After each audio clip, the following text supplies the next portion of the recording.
Merci de votre fidélité, amis auditeurs. Bienvenue à l'écoute du JP du digital, l'actualité du digital. On décrypte tout cela avec vous. Et les infos qu'on développera dans quelques minutes. Facebook vient de changer de nom avec l'annonce de Meta. Et puis Instagram permet enfin de publier des photos depuis votre ordinateur. Révolution majeure pour les community managers. On décrypte cela tout à l'heure. Et puis Microsoft, de son côté, a décidé de fermer LinkedIn en Chine. Pourquoi? On vous le dira tout à l'heure. Alors, nous parlerons également, amis auditeurs, de ces 150 suspects qui ont été arrêtés par Europol pour trafic d'armes et de drogue sur le dark web. On décrypte tout cela juste après cette petite virgule. Restez sur votre station préférée. Le jeudi 28 octobre, Mark Zuckerberg s'est exprimé lors de la conférence Connect et a dévoilé ses nouveaux projets dans le métaverse. Il a aussi annoncé le changement du nom du groupe Facebook qui s'appelle désormais Meta. La maison mère de Facebook fait peau neuve. Cela fait quelques mois que Mark Zuckerberg, patron du groupe, a annoncé de gros changements et ceux-ci ont été confirmés lors de la conférence Connect. Le CEO n'a jamais caché son intention de s'investir dans le métaverse, un univers en 3D qui fait de réalité virtuelle et de réalité augmentée. Il entend désormais miser sur cette innovation qu'il juge incontournable. Le métaverse sera le successeur de l'Internet mobile, a-t-il déclaré. Mark Zuckerberg souhaite faire de cet univers virtuel une priorité pour son groupe et veut que son entreprise soit considérée comme une entreprise de métaverse. L'objectif principal est de rassembler les internautes et de leur donner un sentiment réel d'échange et de proximité physique. Nous nous concentrons sur la construction de la technologie pour que les gens puissent interagir les uns avec les autres. Cette plateforme de métaverse s'appelle Horizon et elle a principalement été mise en place pour 3 usages précis dans notre vie quotidienne: les liens sociaux, les jeux et le travail. Elle représentera donc un prolongement de notre vie réelle. Elle devra aussi permettre de créer 10 000 emplois en Europe.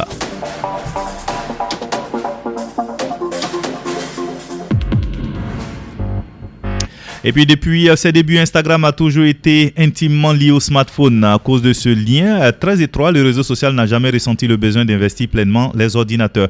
Au fil des années, Instagram a fourni certaines de ses fonctionnalités aux navigateurs des ordinateurs, mais la publication de contenu restait cependant réservée au téléphone.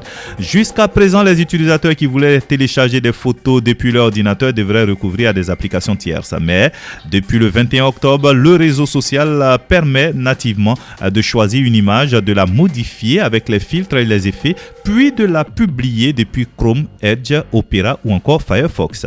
Cette fonctionnalité était attendue depuis longtemps par les utilisateurs qui, bien qu'ils continuent d'utiliser Instagram depuis leur téléphone portable, souhaitaient pouvoir publier du contenu depuis leur ordinateur. Instagram réalise des tests internes depuis mai auprès de certaines personnes sélectionnées. Cela a visiblement bien fonctionné puisque l'entreprise a décidé d'étendre l'option à tous les utilisateurs, qu'ils soient sur Windows, Mac ou Linux.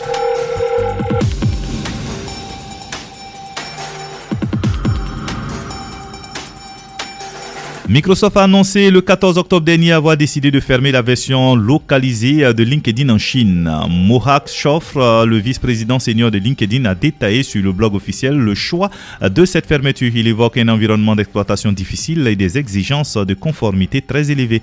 Bien que nous ayons réussi à aider les membres chinois à trouver des emplois et des opportunités économiques, nous n'avons pas rencontré le même succès pour les aspects plus sociaux du partage et de l'information, explique Mohak Chofre. En 2014, une version localisée de LinkedIn avait été spécialement conçue pour les marchés chinois.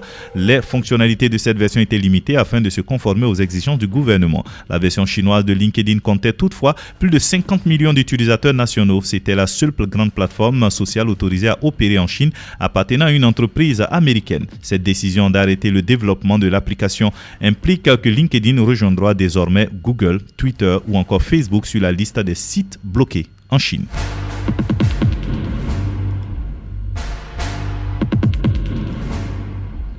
Et puis, depuis le 1er novembre, dès le 1er novembre, c'est selon, tous les utilisateurs d'un smartphone tournant avec un système d'exploitation plus ancien que Android 4.1, iOS 10 ou k'iOS 2.51 se retrouveront dans l'impossibilité d'utiliser WhatsApp.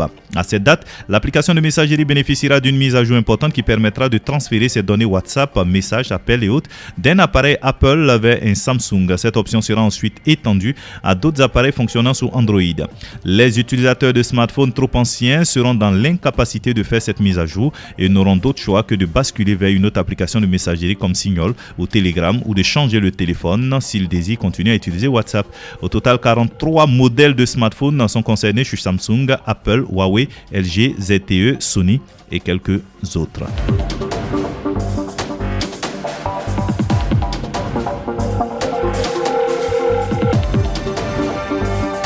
Et puis, Outlook également cessera bientôt de fonctionner sur certains ordinateurs. Depuis plusieurs semaines, Microsoft alerte les utilisateurs que les plus anciennes versions d'Outlook ne pourront plus se connecter au service Microsoft 365 s'ils n'effectuent pas une mise à jour avant le 1er novembre. La firme de Redmond a ainsi indiqué dans un communiqué que les utilisateurs d'Outlook 2007, 2010 et certaines anciennes versions d'Office 2013 ne pourront plus se connecter à leur messagerie à partir de cette date. Plus précisément, les utilisateurs d'Office 13 disposant de la version 15.0.4911 ou 1000 ou d'une version antérieure devront impérativement se mettre à jour. L'entreprise recommande d'ailleurs aux utilisateurs d'effectuer une mise à niveau de leur logiciel avant cette date afin d'éviter tout problème de sauvegarde ou d'édition dans leurs documents. Et puis, Dark Market était le plus grand marché illégal du Dark Web avec ses 500 000 utilisateurs et ses 320 000 transactions, parmi lesquelles on retrouvait en partie la vente d'armes. La vente d'armes et de drogue. Depuis le mois de janvier dernier, l'infrastructure a été démantelée par les forces de l'ordre allemandes. Grâce à cela, il a été possible d'arrêter un bon nombre de suspects impliqués dans ce commerce illicite, qu'ils soient acheteurs ou vendeurs dans 9 pays différents. Les autorités allemandes ont révélé de nombreux éléments de preuve quant à la culpabilité de certains criminels et ces données ont été collectées par Europol. Par la suite, une grande opération internationale a pu être envisagée. Cette opération baptisée Dark Hunter a consisté en une série d'arrêts distincts mais complémentaires en Australie, Bulgarie, France, Allemagne, Italie, Pays-Bas, Suisse, Royaume-Uni et États-Unis avec les efforts de coordination menés par Europol et Eurojust. Au total, 150 suspects ont été arrêtés, 65 aux États-Unis, 47 en Allemagne, 24 au Royaume-Uni, 4 en Italie, 4 aux Pays-Bas, 3 en France, 2 en Suisse et 1 en Bulgarie. En outre, 31,6 millions de dollars en liquide et en crypto-monnaie ont été saisis par la police ainsi que 45 armes à feu et 334 kg de drogue, parmi lesquelles de l'amphétamine, de l'ecstasy et des opioïdes. Voilà mes auditeurs pour le tour d'horizon de l'actualité du digital pour le rendez-vous de cette semaine. Prochain rendez-vous la semaine prochaine.